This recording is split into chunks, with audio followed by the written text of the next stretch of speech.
go ahead. I don't know where to start. What's your name? My name's Emerson Vargas. Where are you from? I'm from right here in Harris County. Born and raised here. Grew up in a Catholic household since I was a little kid. I stopped going when I was a teenager. I tried to go back, but some things that just didn't work out. Some things that once I started finding out about soul winning and independent fundamental Baptist churches and really Bible, reading the King James Bible. I mean, I haven't even read the Bible cover to cover, but that's how powerful the Bible is. Like, I mean, the truth is in the words in the book. And in Catholic church, there was just a quick little sermon, everything, like, you get in there, you listen, boom, you're out, and then go eat donuts and coffee. Can I ask you a question? Yes, sir. Sorry to interrupt you there.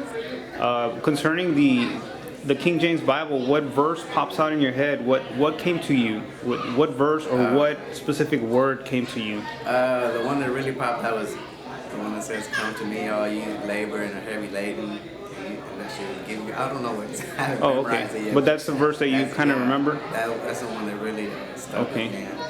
Awesome. And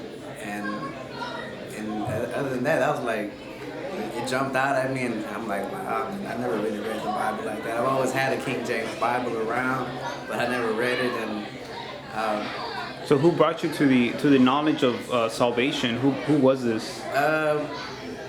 Surfing on the web, YouTube, I stumbled across Pastor Anderson's sermon, and I was like, wow, who is this guy? And that led from one thing to another. I started, that led to Pastor Roger Jimenez, listening to his sermons, and Donnie Romero, and Pastor Manley Perry, and ever since then I'm like, man, and like a web, right? Like a huge web of knowledge right there. And I always wanted to, I'm like, man, how would it be to be in a church like that? And then not too long ago I seen that they're ordaining Pastor Jonathan Shelley, and I was like, wow, that's just around the corner. I stay like a couple miles away from here.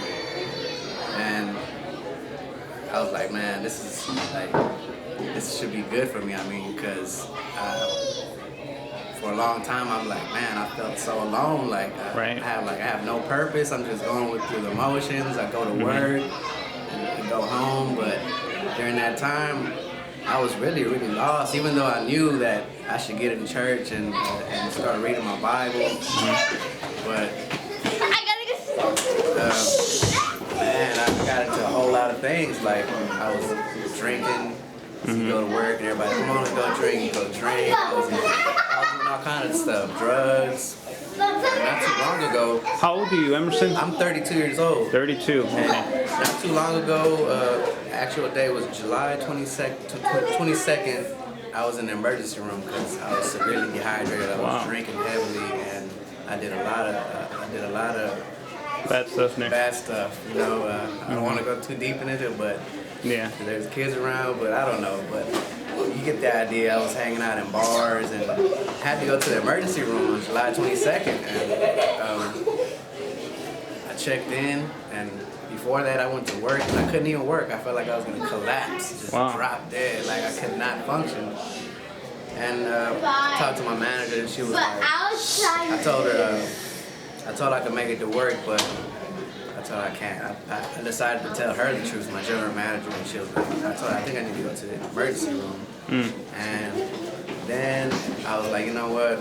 She decided to call. I said, she was like, do you want me to call your mom to come pick you up? And I was like, you know what? Yeah, I think it's about that time. So I decided to tell the truth. I told the truth to my general manager. You know what? It's come to this point. Let me not hide this thing. I mean, I know my mom had an idea that I was drinking. She knew that I drank alcohol. But as far as doing hard drugs, I had to tell her the truth, like, Mom. And I was a wreck. I was like, I guess that was rock bottom for me. But I think I've hit rock bottom many times. But that was it. It's really led to, when I went to the emergency room, I did not like seeing my mom bedside crying. Like, that's not a good look. And no. And then after that, I'm like, this is July 22nd, and I knew that they're gonna have the preaching night August 3rd. And I'm like, I have to do something.